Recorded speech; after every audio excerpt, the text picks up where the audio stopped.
So I was reading something and I found it to be very interesting and true. Um, I think we've always known this about intact families versus single parent families, um, and the impact that it has on children and their growth and things like that. So I'm gonna read a little bit of this. Um, Marriage is the ideal context for the bearing and rearing of children. Children raised in intact married families are more likely to flourish economically, socially, emotionally, and educationally compared to children raised in single and cohabitating families. To be sure, children can often and do thrive in non intact families, but on average, children are more likely to do well in intact marriages. This is one reason why means tested transfer and tax programs that penalize marriages are a cause for concern. Economically, children in single parent families are about 4 times more likely to be poor compared to children raised in married parent families. Millennials who marry before having any children are about 60% less likely to be poor compared to their peers who have their children out of wedlock. Even after controlling for factors like education, race, ethnicity, and employment status, in turn, children raised in poverty are more likely to suffer from worse health and behavior and lower achievement.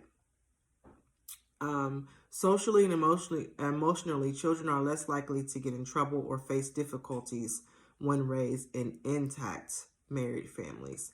Adolescent girls raised in non-intact families are 2 to 3 times more likely to end up pregnant compared to children raised in intact married families.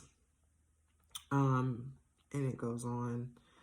Um, Stating that adolescents are 60% less likely to graduate if they come from cohabitating households versus to intact married families. So basically, this is saying, that kids that are not raised with intact families have more trouble. And they actually become adulthood and still continue to have trouble. So, bearing that our families that we grow up in have an impact on our lifestyle and how we live, and things like that. But the good news is, by the time you become an adult, um, you can make your own decisions and you can see where it is that you want to be. If you are you comfortable with how things are going? Do you want to strive for more, or will you already be too engraved in that mindset from how you grew up in cohabitating or families that were not intact? So the moral of this story is strive to be all that you could be, even though it's tough, because like I said, how we were raised and growing up has an impact on us socially and economically. Some of us are victims of that, and it carries on generation after generation after generation, which falls into along the lines of being a generational curse.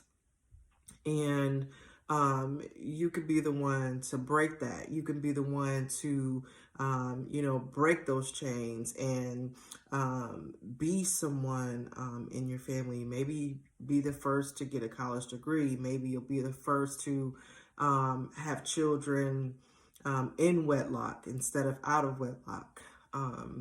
Maybe you'll be the first to get a position, a high-end paying position. Maybe you'll be the first to be a CEO. Maybe you'll be the first to own a business. So don't do it because you want to show off or prove people wrong.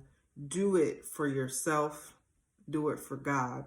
Be who God called you to be. Be the person that God will be pleased with. And in turn, everything else will fall into place and other people will glorify God through you. So don't do it for selfish reasons, but do understand that the struggle is real. Do understand that people are different and it's not always their fault. But once you become an adult and you're knowing right from wrong, it's up to you to make those changes. You can't make the excuse and blame it on your family and blame it on, how you were raised. It does have an impact growing up, yes, but once you become a consenting adult, you understand, right from wrong. And there's a lot of resources and tools for you to be able to research instead of just diving into something head first, not knowing what you're getting yourself into. So strive to be the best you can and focus on God. Allow God to guide your path. Be patient and be humble. But just know that, um, it's, don't judge people that you feel that you're better than them. Be the one to educate other people. Be the one to reach out and help other people, make them aware. Some people can get so trapped and lost they don't even know what to do, or you may be the only person that can lead someone to God, to trust in God. So always be humble, always be patient, be kind. I know this world is cruel, but you have to be the light. You have to be the one that stands out and stand for God. Okay. Go with God and grace. Have a blessed day.